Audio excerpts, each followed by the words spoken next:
আসসালামু আলাইকুম। আপনারা জানেন যে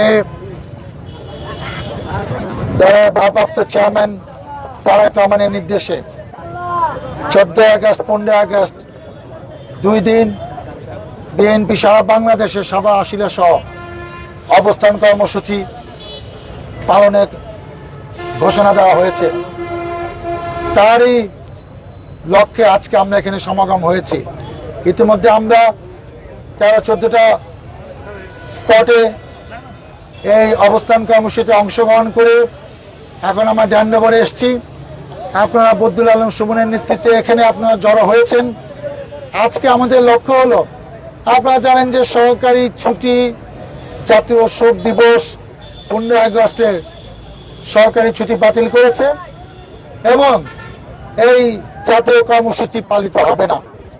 15 বছরে জাতীয় কর্মসূচির শোক দিবসের পালনের জন্য চাঁদাবাজি হয়েছে, আমাদের নামে মিথ্যা মামলা হয়েছে, আমাদেরকে 15 আগস্টের আগে গ্রেপ্তার করা হয়েছে নিরাপত্তার নামে। আজকে সরকার সিদ্ধান্ত নিয়েছে যে এই ওসিলে আবার নতুন করে আওয়ামী লীগ বিশৃঙ্খলা করতে পারে। সেই জন্য সজাগ দৃষ্টি রাখতে হবে, জনগণকে সাথে নিয়ে ঐক্যবদ্ধ থাকতে হবে। কোন এলাকায় আওয়ামী লীগ যেন কোনো বিশৃঙ্খলা করতে না পারে এবং এই শোক দিবস পালনে ওসিলায় আবার নতুন করে চাঁদাবাজি, কারো বাসায় হামলা, বিশৃঙ্খলা কিচ্ছু করতে দেওয়া হবে না। আমরা জনগণকে সাথে নিয়ে ইনশাআল্লাহ ঐক্যবদ্ধ থাকবো এবং গতকাল হয়েছে শেখ হাসিনা সহ আপনারা দেখেছেন পুলিশ কর্মকর্তা কালকে 2 জন প্রভাবশালীর মধ্যে ধরা খেয়েছে। অতএব একের পর এক মামলা এখন শুরু হবে, শত শত হাজার হাজার মামলা হবে। আজকে আমরা যেরকম মিথ্যা মামলা অভিযুক্ত হয়ে মাসকে মাস জেল খেটেছি, এদেরকেও প্রচলিত নিয়মে জেলে ভাত খেতে হবে, এতে কোনো সন্দেহ নাই। তোমরা সবাই কষ্ট করে এখানে জড়ো হয়েছে, তোমাদের শুভেচ্ছা অভিনন্দন জানাই। কোনো বিশৃঙ্খলা বরদাস্ত করা হবে না, কাউকে সুযোগ দেওয়া হবে না। যারা পালিয়ে গেছে এটা তাদের বিচার সরকার করবে, আইন নিজের হাতে তুলে নেওয়া দরকার নাই।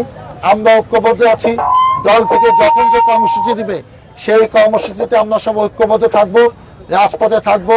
15 বছর আমরা সবাই কষ্ট করেছি, মনে রাখতে হবে আমরা ঐক্যবদ্ধ না থাকলে কিন্তু এরা আবার সুযোগ খুঁজবে, আবার কিন্তু আস্তে আস্তে এলাকায় চলে আসবে।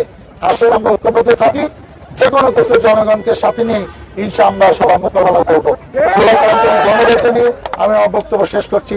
আল্লাহ হাফেজ। বাংলাদেশ জিন্দাবাদ।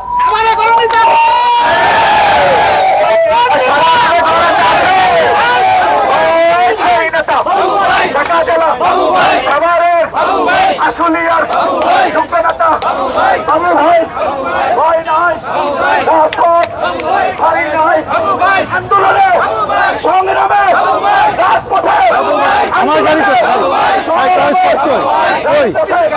আন্দোলনে